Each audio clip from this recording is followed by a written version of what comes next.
Hi, it's Ori Krug, and welcome back to Mind Your Body. Oh my gosh, it has been so long since we've been here. Like several months, I think. So I have been doing so much. I got overbooked in my business, and it was just great, like doing so much amazing transformational work with my clients in my sessions. And a lot of stuff behind the scenes. I've built an amazing new training called Wired for Love. You can see that at wiredforlovetherapy.com. And really just figuring out this whole like work-life balance thing. You know, you think you got it figured out after almost 10 years of being a dance therapist, but I'm in new territory here with running my own business. So thanks for your patience. I didn't forget about you. I've got several interviews that I still need to publish. And the one today with Eddy is literally from April. So that's 6 months ago. So I'm just catching up here. And meanwhile, I've been getting a lot of emails from you about supervision and can we do supervision together? And I've had to say no a lot because it's not a service that I focus on primarily in my business. But I wanted to offer something. So I have a special offer today is a one-on-one 90-day supervision intensive. So it's an immersive, intensive experience where we will co-create your personal and professional transformation to up-level your confidence, your skills, your intervention toolbox, and your financial return as a creative arts therapist and something similar. So if you're a dance therapist, if you're a body-based psychotherapist, we can work together as well. And because this isn't a regular service that I offer in my business, I'm only opening this up once a year, and the time is now. So there's 3 spots available, and there's already 7 people interested, as I posted this on my Facebook page earlier today. And the spots are going to go quickly, and this is not going to open up again until late 2021. Sorry, 2020. This isn't going to open up until late 2020. So if you are interested, I encourage you to pause this right now, go to the podcast show notes, and click on the link to book a call to see if we're a good fit to work together and make magic happen together. And until then, let's jump into today's episode. So again, I interviewed Eddy about Somatics and Race. And I gotta be honest, I hadn't looked at this interview again until now, 6 months later. And she provides such amazing foundational information about somatics and psychosomatics and race. And I gotta admit that, like, I asked her at the end of this episode, what can I do? What can we do? Especially as a social media influencer. How can we bring more awareness to this? And I completely forgot about this interview. And I know I came on here saying I'm busy, like I've been so caught up and like all this stuff. But I'm going to call myself out here because I don't think I'm alone in this. But the busyness, yes, it's real, but I think it's kind of a defense mechanism or resistance to really diving deeper into the stuff that I really know I have to look deeper into about being white and being privileged, and even doing little things like changing the way I speak to people, having a more inclusive language. And I'm not going to continue spoiling the rest of the episode, but doing more. Stop making the excuse that I'm busy or too busy to look into this and deal with the resistance that comes around exploring this topic a little bit more deeply in myself and in my body. So I'm saying this because, well, I'm just going to own up to it, and also because I'm going to ask you to do the same. I'm going to challenge you to do the same. So without further ado, let's jump into today's episode. This is Mind Your Body, a dance movement therapy perspective on the integration of our emotional, cognitive, physical, and spiritual aspects of our being into one more aware and whole existence. Welcome, Martha, to Mind Your Body. So good to have you here. I would love if you could introduce yourself to our listeners. Great. Well, thank you for having me. I'm Martha Eddy, and I am a somatic movement therapist, also termed as a somatic movement educator. I'm right here in Manhattan, New York City, and I run a few different programs, 3 certification programs. One is called Dynamic Embodiment. Another one is called Body, Mind, Dancing. And the third is called Moving for Life. So I'm happy to talk about those a little bit at some point. Awesome. Thank you.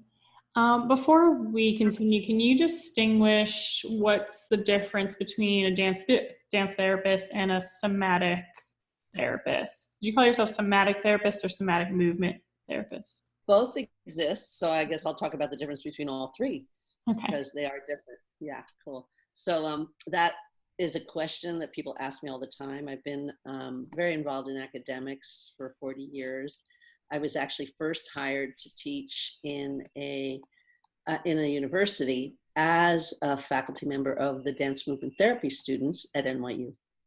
And so for 4 years, I taught 2 levels of what was then called effort shape, which is the underpinning of the more attitudinal, emotional work of Laban movement analysis. And obviously, I quickly expanded it to the full system of Laban movement analysis, which I've been teaching for years, both in the Laban certification programs, as well as at universities. And then more recently, as a theoretical basis for dynamic embodiment, which is my somatic movement therapy training. So what's somatic movement therapy? It's really about teaching people to perceive their bodies. So somatics is the whole field of both recognizing that we can sense our bodies kinesthetically, but then teaching people how to do that. If, for instance, they have no sensation, they've got a very dampened proprioceptive system, and or they are in pain, like too much sensation, but need a little more understanding of how to control it. So it's very physiological or physically based, and it has a holistic component, very much centered in how people perceive themselves, which is obviously impacted by how they live their lives. So what you do, how you act, how you, what you feel, and what you think about your feelings, which is perception, all are part of the field of somatics. However, we're not working or trained to work necessarily with people with mental health diagnoses. So we're not trained in the DSM, whether it's 1, 2, 3, 4, etc. We're working with people that are generally healthy mentally, but have physical questions, whether it's ailments, might not be. Some people come to us for performance enhancement, wanting to do a better pirouette or wanting to walk with confidence. So there's a lot of overlap with dance movement therapy, but it's definitely a distinct field with distinct kind of training. Mm-hmm. Anything when I say that kind of resonates for you is distinct? Oh, well, we specifically do train in the DSM diagnoses and mental health and developmental psychology and all that. I mean, all the schools have different approaches, but that is specifically what we train in. So I hear a distinction there. Yeah. So the people that are doing dance movement therapy that go more into the medical field and are working with people with medical issues really are the dance movement therapists that are most similar to somatic movement therapists. And one of the things that I feel very strongly about the advantage of somatic movement therapy is that we spend a lot of time with hands-on touch work. So the major skills are certainly movement, but there's also sounding and touch.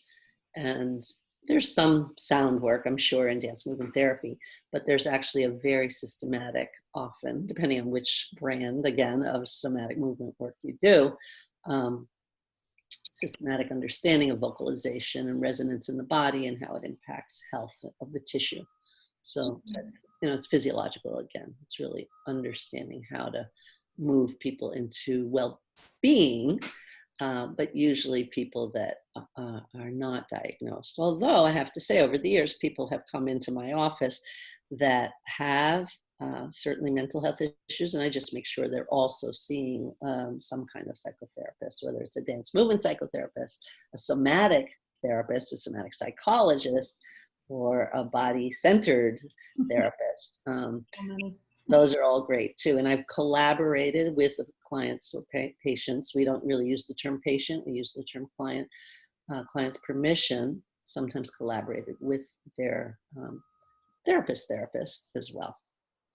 Gotcha. The other thing that's kind of unusual about the registration or certification as a somatic movement therapist is that you can also choose to be registered as a somatic movement educator. So that basically reveals the principle that all somatic work is educational. So we are often stopping a flow of transference or countertransference to say, hey, look what's happening right now. And let's get back to you learning what you need to learn without over-identifying with me as the parent. So we actually do get training and I train my practitioners at least to recognize the signals of transference and countertransference. And the reason we have to do it so much is that our work is also developmentally based, in that we teach neuromotor development and how babies are conceived, and then how they're born, and how the birth process affects their physical being as well as their sense of wellness and whole-being. So there's another place where we have a lot of overlap with dance movement therapists, and can be really fun to work with dance movement therapists. And again, our skills will be, what is the hands-on process of rebirthing? What's the hands-on process of helping a child with an imbalanced crawl? Those kinds of things. So I've actually co-taught with Susie Tortura over the years in order to bring those strengths together. Great, that's super helpful to hear the distinction. Thank you. You're welcome. Today we have agreed to talk about somatics and race.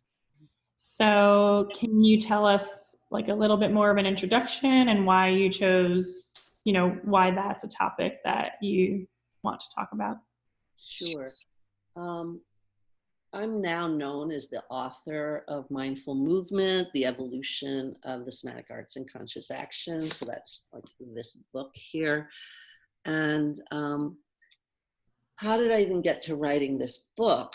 Well, similar to that experience of so many people saying, well, what's dance movement therapy and what's somatic movement therapy? Because again, I did continue to teach in other dance movement therapy programs, notably up at Antioch with Susan Lohman for another 4 years. So I've been in and out of the dance movement therapy community as well as the somatic community, and actually began studies as a dance movement therapist with the alternative track. And sadly, Barbara Harrison, who was going to be my mentor, died of breast cancer. And I, at that point, said, what is this about? I guess I should really invest in the somatic work. And so that was in the 90s. And then somewhere in giving talks about somatics, I just was very aware that the antecedents of the work were coming from the East a lot, so from Asia. And began to note that, for instance, Irmgard Bartenieff, who was my teacher, I studied with her and co-taught with her before her death, was regularly involved with Qigong, or Qigong as they say now. But she would go to Hawaii in the winters to get away from the cold of New York. And she's had a great teacher there that she really loved. And then I read that Moshe Feldenkrais was one of the first, or maybe the first person to get a judo black belt in Europe. And so those two facts kind of scintillated me, and I was like, oh. And then I was reading, I think, Don Hanlon Johnson's books about various of the early somatic pioneers, and came upon this idea that Ida Rolf really loved yoga.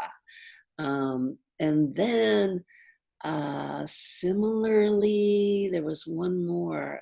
Now I'm thinking of Marion Rosen, but that's a little different. I mean, a lot were doing breath techniques that may have been influenced by yoga coming from India back to Britain. There was a lot of exchange there, and then into Germany.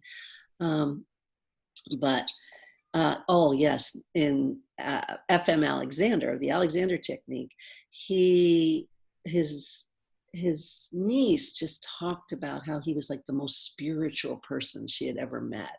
And then I wanted to know more about him, and I learned that he had lived in Australia and then Tasmania. And I just wondered if some of the influences of whether it was the landscape itself or the culture influenced some of his thinking and ideas as an actor. And then as an actor who learned to self-heal or self-regulate, which is another very important premise of the somatic work, is that when you can feel your own body, that you basically, we as somatic movement therapists are not really healing people, we're basically helping them heal themselves. We're helping them feel their own bodies and find the place of aliotosis, which is like homeostasis, coming into self-regulation in a way that their body can get back, each of our bodies can get back to finding its way home, if you will, kind of experiencing health. So with that, I wrote an article that was published, I believe, in 2002 by Dance Research Journal, and it was about the global influences on somatics. And one could wonder, why was I even interested? I mean, it's fascinating, but I've had a long-standing just desire to make sure that we credit sources. Partially, let's see, this was the 90s. In the 80s, I was already teaching the body-mind centering work, which is the work of Bonnie Bainbridge Cohen, and has this neurodevelopmental component very strongly. Right now, her real passion is even embryology and how that impacts all forms of behavior and development. And so with that work, I would take it to the Laban community, and I spent a lot of time reframing the BMC work so that it was a nice fit with Bartenia Fundamentals, which is part of the Laban training. So I didn't say that before, but Irmgard Bartenieff was the person who came from Nazi Germany, escaping Nazi Germany, having trained with Rudolf Laban there, and then came to New York in 1936, couldn't get a job as a dancer, so became became a physical therapist.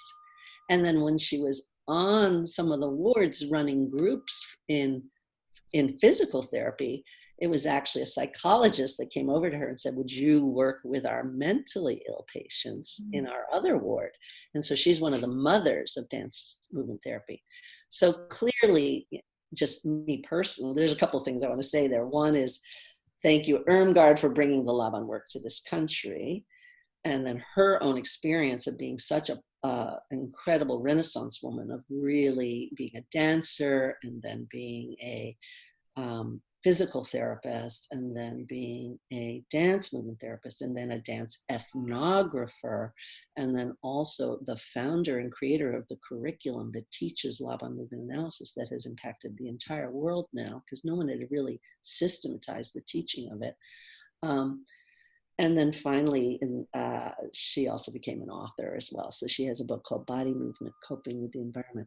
So in teaching at the Laban Institute, we were teaching Irmgard's Bartenieff work, which was, as a physical therapist, influenced by the whole idea of neuromotor development. And a lot of her, what we call body connectivity, had been organized in terms of a developmental sequence. So recognizing that we had a head-tail connection that seemed to be more important first than the limb work of upper and lower body, or right-left limb, or cross-lateral, what she called diagonal connection. So I would take the BMC work, the body-mind centering work, and bring it into the Laban community. And that work was using more technical language. So we talked about breath as being really important. And then I would say, wait, Irmgard worked with breath. Then we would talk about the umbilical connection of the baby to the mother and organizing movement around the navel. So we called that navel radiation. And then we had spinal movement, and then we had upper lower, and we had right left, and we had contralateral was the word we used. So the upper lower we called homologous, and the right left homolateral. So again, more technical. So I would reframe the language. I would present them as co-equal. I would say, yes, Irmgard actually did look at breath, but in these ways versus these ways. And I also talked about how the navel radiation was not something we talked about in BMC. I mean, a BMC concept that we did not talk about in the Bartenia, but Irmgard had this quintessential exercise from the big X where you curl up into a little fetal position and then expand out with many, many variations on that. And I saw that as the same process of gathering around the navel and then expanding out. So when I taught that to Peggy Hackney's class in Seattle, the Laban certification there, she said, she's a Laban notator, she's a motifer. She said, we need a symbol for that. We need a word for that. So she and I thought, let's be systematic. We have head, tail, we have upper, lower, we have body half. Let's have core distal. So we took this concept of BMC that I had brought to the Laban community of navel radiation and gave it more Bartenieff language, which is core distal connectivity. One of the things that happened after that is that work has just taken off, in particular in Peggy Hackney's book called Making Connections. And in that book, I feel she just basically teaches the BMC work as if it is Bartenieff fundamentals. And so that was to me, a little bit of a travesty, actually. It's like, wait a minute, Irmgard's work is Irmgard's work, and Bonnie's work is Bonnie's work. And it kind of irked me. So I've written an article on that. It's free. I can get it out. It's on my websites. And it's basically comparing these two developmental strands. Quote, setting the record straight from my perspective of someone who's taught in both certifications for over 10 years and really devoted to each as worthy of celebration and worthy of their legacies being understood. And from that, I think I had a similar feeling as I was, oh, Irmgard also studied Qigong. Oh, Feldenkrais also did work with Judo Master.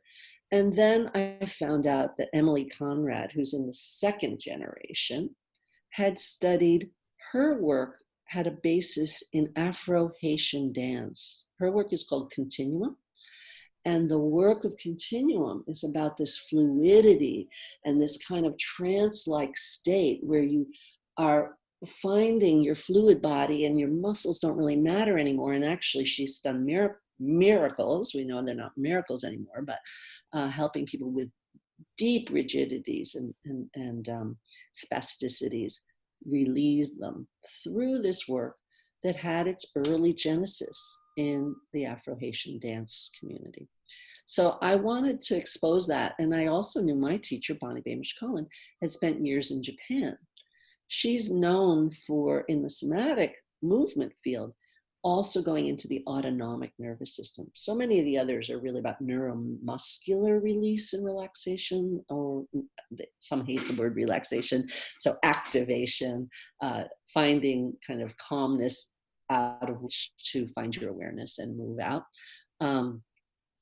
But not really getting into the organs, the glands, the fluids. And Bonnie Bamish-Cohen was working with those. And I have to say, in my early years of teaching the work, people were like, what do you mean you can move from your organs? What do you mean your fluids can be a baseline for your movement?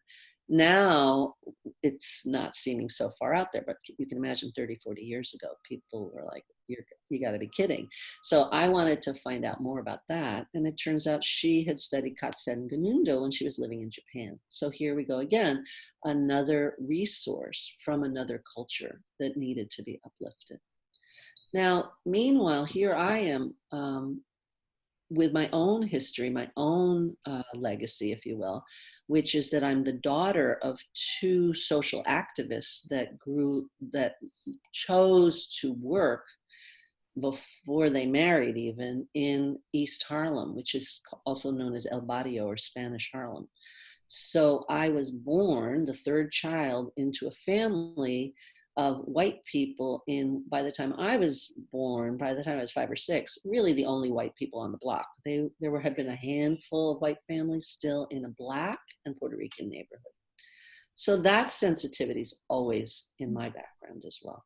So between this interest in legacy in general and giving credit where credit's due, and my own sensitivity to just being an outsider, inside and out,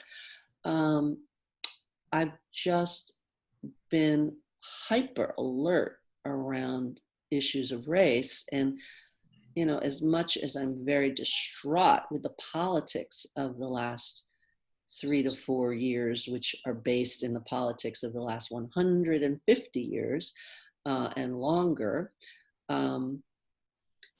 I am glad that they're bringing up to the surface what I call the underbelly of America, this just horrible racism that exists in our culture and that has, you know, been enacted in the cruelty of a type of slavery that was unknown anywhere else on the planet, where people were slaves for life and for generations.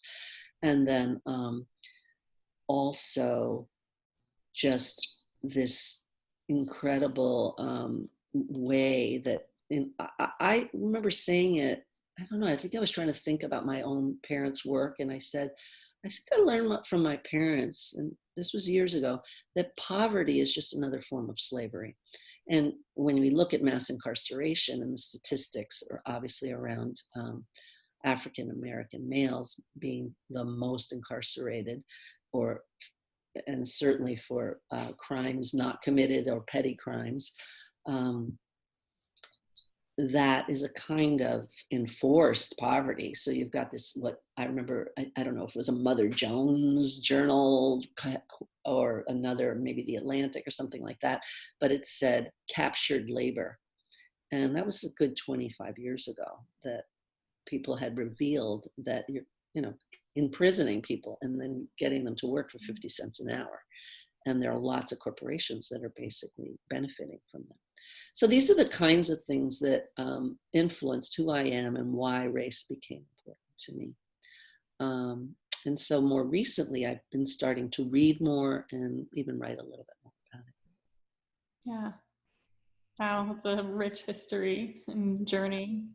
Yeah, I mean, I didn't expect to talk about sort of that comparison of Bartenieff and BMC, but I think since so many dance therapists in particular and other people doing somatic psychology and somatic therapy, which I haven't finished, is basically a third strand. When I wrote this book, I felt the need to kind of parse out the different types of somatics. So somatic movement are the ones that really teach, even though there's hands-on work, they teach movement repatterning, or the idea that you need to change your habits of movement in order to change your habits of mind, or in order to relieve yourself of pain.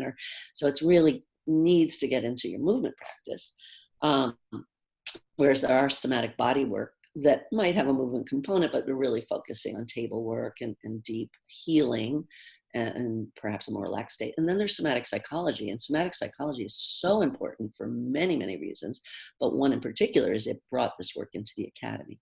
Dance departments are another place that somatic work has really come into academics.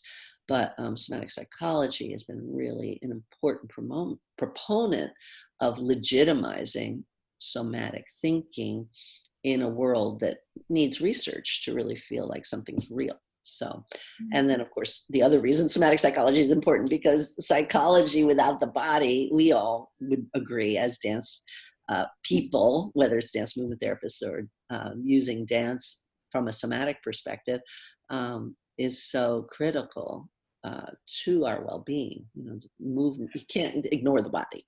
Right. So can you give us a few highlights of like, where does race and somatics intersect? What's important about involving somatics in order to, I mean, what are your goals with that? Well, my first one is to just really recognize how white the somatic field is. And I would say that's pretty much true of dance movement therapy too. And why, what's going on here. So it's just a question. I mean, in my book, I talk about access, and that was an article I wrote in 2000, actually, even before the Global Somatics. I wrote an article for the joint conference with ADTA and dance therapy. Is Meta may not have been, yeah, I think they might have been, but anyway, the Laban Institute was there. I believe that it was NDEO, the National Dance Education Organization. So it was this big, wonderful combined conference. I believe Cord and dance history people were there. And I did one called Access to Somatics. And it was just talking about who has access to a clean floor, because somatics usually involves getting down on the floor. Who has access to quiet, because quiet is needed to, I mean, you don't have to have it, but it makes it so much easier to feel your internal proprioception if you're not busy being overstimulated by external exteroception. And then just that these course of studies are expensive. So a lot of this comes down to economics. And so again, when we're talking about kind of forced poverty of a huge portion of our American population, people of color, be it of any race really, but you could be considered white but have darker skin and be prejudiced against. And then obviously if you truly are a Negroid race, you're severely oppressed is the word I was looking for, truly dealing with systemic oppression. So this kind of wondering, I think, begins there around the intersectionality of economics and race in our culture. But it could be asked from another perspective, and that's the one I've been asking more recently, which is maybe somatics is not the way for different people coming out of different experiences. And most recently, and I write about this in this little article on intersectionality that's being published by Tarka, an online journal, that a colleague of mine was questioning one of my processes for helping people kind of reestablish center, if you will, if they're feeling not necessarily in pain, but just out of sorts with themselves. Let's be as vague as that. So I made up this process that I actually wrote originally. I designed this curriculum originally for yoga teachers. I was trying to explain somatics to the yoga community. And I called it Waking Up to Self. This idea of selfhood, I think, is very strong in the yoga community. And so part of somatics is this idea of really waking up the body, not just using it, not just putting it in places, maybe not even just, I'm going to answer and then hang up. And then, so moving beyond the utilitarian, maybe even beyond the spiritual, where you're feeling your connection with the universe through the body, but actually staying in the body and feeling the body for the body's sake. So one of the things, and I think it comes from my comfort with dance movement therapy and my own practice of authentic movement for we're talking about 45 years I've been practicing authentic movement.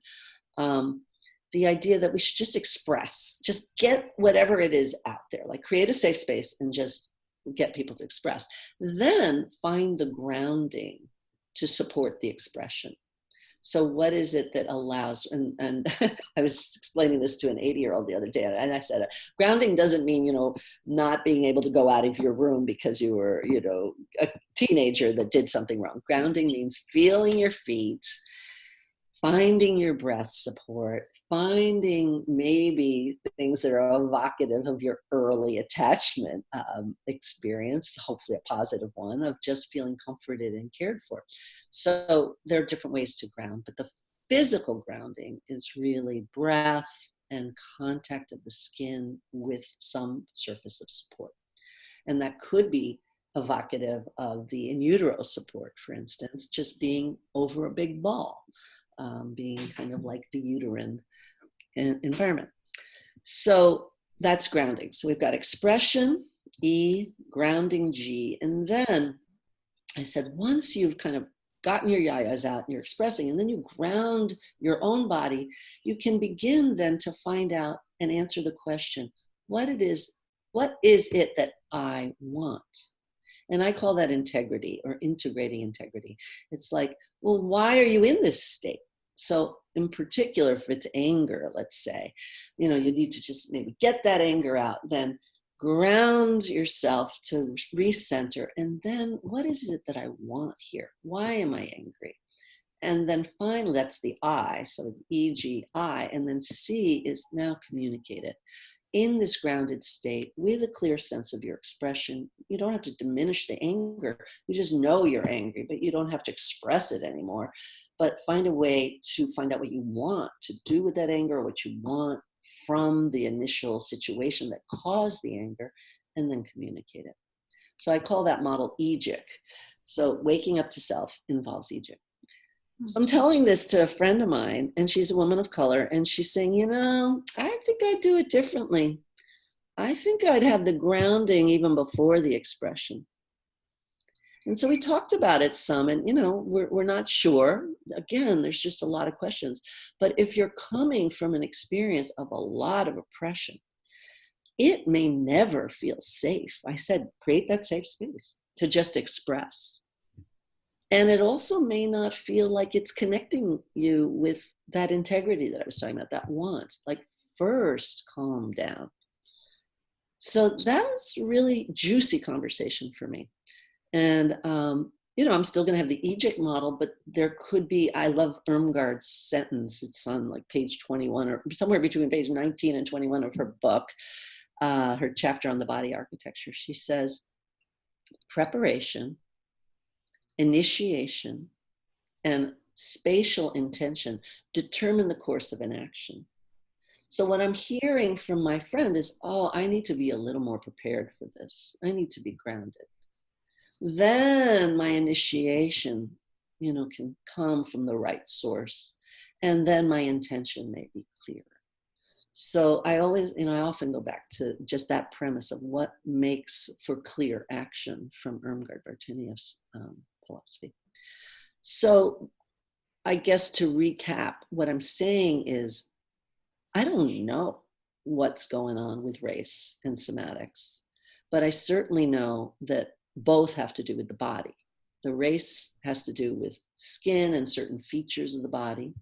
And because of that bodily depiction and then interpretation and perception, all sorts of social, cultural, psychological premises and behaviors result.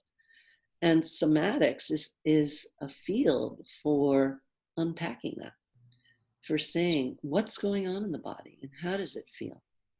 And so one of the things I like to write about is being influenced by the writing of Robin DiAngelo in her book, White Fragility. For those of us who are white, recognizing the difference between the privilege of whiteness, allowing us to basically be very comfortable in our own skin, whereas the oppressive state of being a person of color is that there are places where you can feel really comfortable in your own skin, but there are a lot of places when the dominant culture is just doing its thing with all kinds of, and I include myself in this, unintended racism, or just racism that's been so enculturated that it's just showing up, even in intentional behaviors. So with that, it's like the key thing I'm espousing right now is that therapists, educators, the people who have been given the privilege of leadership in our culture could at least become more aware of our own ease into comfort, how easy it is to just be comfortable, and to become more aware of how not comfortable so many experiences are for the people that we love, even, and the people that we're working with, or the people we say she does a whole thing on how people say, you know, they've got Black friends, but really, you know, that might be someone they see twice a year. So it's like cool to have a Black friend, rather than, you know, do you really have a friend that calls you to task? And have you thanked them lately for calling you to task in your own racism? So I think our whole field just needs a big, deep look at that, especially with the power dynamics that we have as leaders, as educators, and as therapists. Yeah, I agree. And I'm wondering, you know, before we wrap up here, how do you recommend or encourage that we start doing this in very practical ways, perhaps in our sessions, or for those of us like me who are more influential on social media? How do we start? Great. Well, I do highly recommend reading White Fragility. I mean, just everybody should read it. I also feel absolutely standard reading. Unfortunately, it's 800 pages, but it reads really easily, even though it's hard to read because the stories are hard, is the book by Isabel Wilkerson. She's an anthropologist and a New York Times writer, African-American woman who has written the book, The Warmth of Other Suns, S-U-N-S. And it's basically on the Great Migration. So how, with the Jim Crow period, after Reconstruction was so, in a way, positive, with so many African Americans coming into the Senate and into different political positions, the reaction of the whites in that area to just tear that down and break it up, and the North not really helping a whole lot. Lots of compromises happening. But one thing that did happen was Blacks needed to get out of that oppressive experience. And so when I do this, I'm showing the folks from Louisiana, Mississippi heading to California, and then other folks from Alabama and the more central quarter of the South going up to Chicago, and then the Eastern corridor coming up Florida, South Carolina, Georgia, and the Carolinas going up to New York and Washington, up into the northern states. And so she describes families that went through that and what they went through in the South, and then what they went through in these other places. I mean, to hear that, like in Oregon, no Black person was allowed to sleep in that state. You had to just pass through. And it goes on and on. And to see the movies that are out, there are so many important movies that are telling these stories. And then I also really was moved by this book. I just picked it up in the airport. I was just like, okay, I'm really interested in how to deal with oppression and what's going on in our world. And so much is hate crime. So here's this book saying Rising Out of Hatred. And it was written by Eli Saslow. And turns out, or Eli, it turns out he was helping write for this person, Derek Black. And Derek Black was in line to take over for David Duke as the Grand Wizard. And everybody should just read his biography, because there's a lot to learn there. And there's actually a message of hope in there. I'm not going to tell the story because everybody should just read it and learn it. And so White Fragility, Rising Out of Hatred. I mean, in my own book, we don't tackle racism per se, but there are two sections. There's one that is on the global roots of somatics and looking at Asian and African influences. And then there's two other sections that could be helpful. One is called Conscious Action and Social Change, the Roots of Social Somatics. And so it looks at isms in general. And then out of that also is another section on environmental activism and even whether there's spirituality and how that fits in. So I've actually, as I said, written an article on intersectionality, and it centers on race, and it tells this story that I just shared with you all, plus many other kind of ideas. It's kind of a short version of the white fragility article, but this main idea of dealing with comfort. So that would be the other takeaway. So there are books to read, there are films to see, but then there's also just checking in with helping, for instance, a person of color feel more comfortable in an environment. How can you go out of your way to be a gracious host? And without doing it in an obsequious way, but just, finding out, are you cool? You doing good? Would you like to sit with us? That kind of thing. And then also respecting when people don't want to, and not taking it personally. That's white fragility. Oh, I was nice and they didn't want it. Well, if they don't need it, then don't give yourself extra kudos for being so nice. It's not about that. This is about really just equalizing, not like getting points. So those are some of the concrete things. There are many more that I think maybe that's the final third takeaway, is start to sit with other people and talk.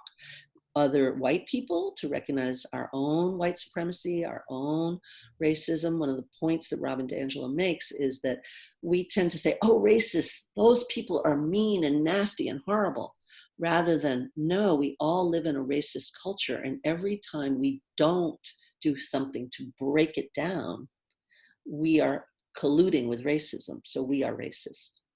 So we just have to recognize our own racism and then work to dismantle it in any way we can. In terms of social media, I think, again, sharing resources, but then also, asking provocative questions. What are we doing? Because of the book not addressing race directly, one of my friends of color was the host in a book talk for me. And afterwards we talked about how did it go. And she goes, and I said, what did we not talk about? Or she said it. And we said we didn't really talk about race. And so I did hold 2, so far maybe 3 panels on gathering people of color who were involved with somatics to talk about how they came into somatics, why it was useful for them, and then what their bodily experiences are of being treated with racism, living in a racist culture. And those will be coming out eventually. They were videotaped. They need to be edited and worked on. But I also want to do it very mindfully with the people that were involved.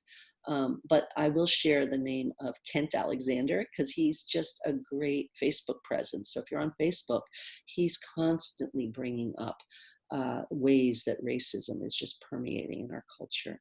And then another group of dancers, I say group, they're twins, the Wonder Twins. So Bobby McLean and Billy McLean also have posts all the time about what's going on. So just to see and hear the stories that we might not be getting in the media is a way for social media to pick up and share more. Sounds good. Thank you so much. You're welcome. Yeah, that was super helpful. And we'll have your articles pasted or accessible through the episode notes. Oh, great. Yeah. Okay.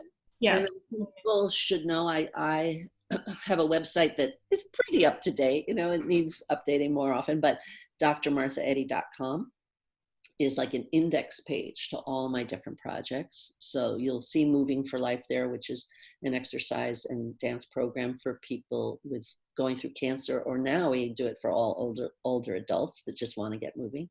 And then Dynamic Embodiment has more about how to train in that, but also the Body Mind Dancing class schedule around the city and hopefully more places. And I just want to say, for any listeners that might be in Europe or going there, I'll be teaching in Ireland for a week, July 8th through the 12th. And then there's going to be a one-day symposium on the 13th. So if you're coming through, there's some drop-in classes as well as the whole week. And so those kind of things are on the calendar at drmarthaeddy.com. And I will, right now, there's not a literature section on that website, but the Dynamic Embodiment has an article section, and my Wellness CKE, which is my work in the public schools and with children around bullying and embodying peace. There are lots of resources. Thanks so much, Martha. So much to explore, I'm sure. Yeah, well, it'd be great it was really nice talking to you. And yes, I want to know more about how your resources show up. So I'll check that out too. so I can figure out what to send you. Great. All right. Thank you so much. Thank you. Ciao. Bye. Bye.